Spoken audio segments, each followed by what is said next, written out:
Dear former President Rodrigo Roa Duterte aka Tatay Digong, March 13, 2024, eto yung araw na sobrang na-frustrate ako. Nalungkot ako at talagang sobrang napakabigat sa kalooban ko. Na naisip ko na lang bakit wala akong nagawa? Bakit hindi ko man lang maipagtanggol yung Tatay Digong ko? Bakit hindi ko man lang siya maipagtanggol? Nakagaya ng pagprotekta at pagtatanggol niya sa akin nung mga panahon na nakaupo siya.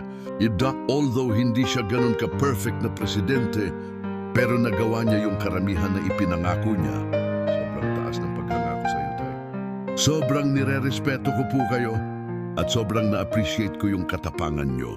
Dahil sa iyo nabawasan yung gumagamit ng shabu, dahil sa iyo nabawasan yung krimen sa Pilipinas, dahil sa iyo nabawasan yung mga pulis na ninja cops at nabawasan yung mayayabang.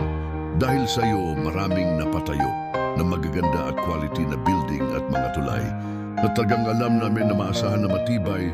Dahil sa iyo nagkaroon kami ng kumpiyansa sa kabila ng nangyaring pandemya. Ni paano pa kaya kung iba yung presidente namin nung panahon na yon?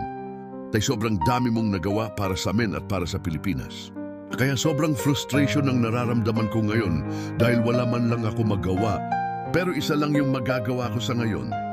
Yun ang ipagdasal po kayo, Tay, at ipanalangin ang patuloy na kalakasan ng iyong pangangatawan.